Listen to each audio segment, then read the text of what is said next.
O poder é bom, porque se não fosse bom, os homens não estavam lá. Vivendo numa sociedade patriarcal, o que significa essa experiência, né, desse sistema patriarcal? Significa que a gente está mergulhado no machismo, que é estrutural, e às vezes ele é institucional, como esse dos deputados atuando para manutenção da violência contra as meninas, apoiando estupradores.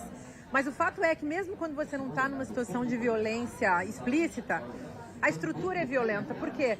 Porque os homens já são previamente colocados num lugar essencial e, como dizia Simone de Beauvoir, as mulheres são colocadas num lugar inessencial. Então a gente sempre tem, é diferente.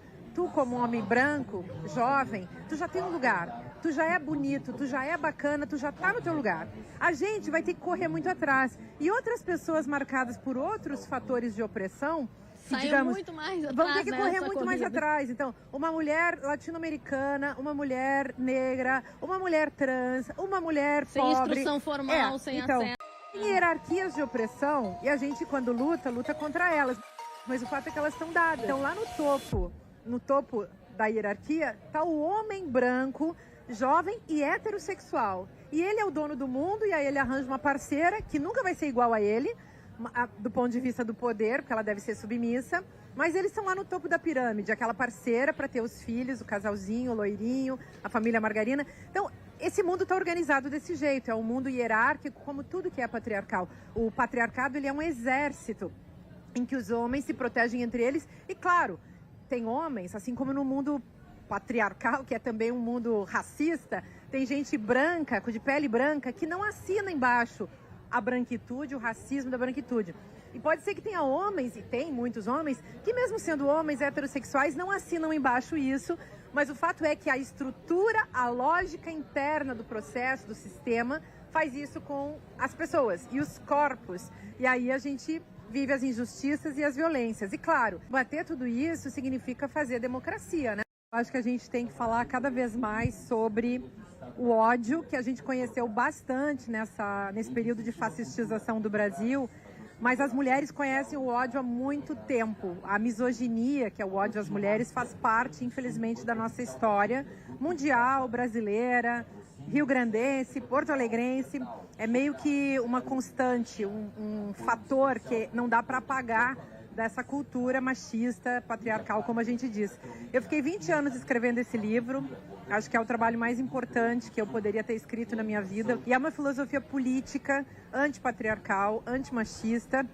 Eu contei essa história da figura da ninfa morta, que é uma imagem que aparece na história da arte, que aparece na história da poesia, esse culto da mulher morta.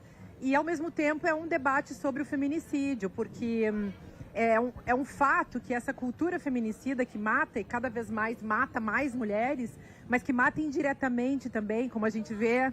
Mas a minha tese era essa também, de que as mulheres são odiadas enquanto os homens são amados. Tem um culto da masculinidade, mesmo dessa masculinidade tóxica entre os homens, enquanto as mulheres são uma espécie de objeto sacrificial. Então as mulheres vão ser bode expiatório. Inclusive, isso aí as pessoas conhecem na vida cotidiana delas, né? O ódio já está dentro de casa, está nas instituições e está também nas esferas governamentais. O fato de que as mulheres participam muito pouco da política, das instâncias de decisão, tudo isso tem a ver com o amor que os homens têm entre eles e o ódio que eles dedicam às mulheres na forma de todo tipo de violência. Já deu dos homens fazerem política, porque eles não fazem política por todo mundo, eles fazem política só por eles mesmos. E eu não estou falando de todos os homens, eu estou falando desses homens oligarcas, racistas, que defendem uma política de destruição da vida, fazem guerra a todos os corpos, a todas as pessoas que não são do seu grupelho. E aí as mulheres saem correndo atrás da sobrevivência. A gente precisa governar. Os homens já demonstraram que eles são incompetentes para isso, que eles só sabem, como meninos mimados e violentos, evidentemente, cuidar dos seus próprios interesses. E é isso também que eles estão fazendo hoje no Congresso Nacional. Eles cuidam dos seus interesses, eles se protegem. Meninas, mulheres, crianças, pessoas pobres, pessoas que precisam realmente da ação do Estado, essas pessoas são abandonadas e são violentadas e são foco, digamos assim, de uma destruição que é orquestrada. A gente que é mulher, a gente não consegue sair na rua sem ter medo. A gente está sempre com medo. Olha a presidenta do México, né, Paula? Assediada, né? Já pensou? Impressionante, Aquilo ali. O se que a sobra, presidenta... né, para cidadã comum, que não tem todo esse status de cuidado, né, de segurança e de hierarquia mesmo, institucionalizada já, né? Imagina. Mas tem um detalhe que eu queria colocar. As meninas e as mulheres. As meninas e as mulheres. Cotidiano. As meninas que precisam fazer um aborto, que foram estupradas muitas vezes pelo próprio pai, que tem 10 anos e que são obrigadas a parir porque homens que acham que mulheres devem ser estupradas, acham que essas mulheres têm que ter, que essas meninas têm que ter filhos. Mas por que eu tô falando disso também? A masculinidade, ela é forjada a partir de uma matriz de subjetivação, que é a violência. Isso é, assim, tipo, todo homem é autorizado a ser violento. Em qualquer nível, simbólico, físico. E aí as mulheres que venham reclamar quando elas se sentirem incomodadas. E as mulheres, por sua vez, são forjadas a partir de uma matriz de subjetivação, que é o cuidado.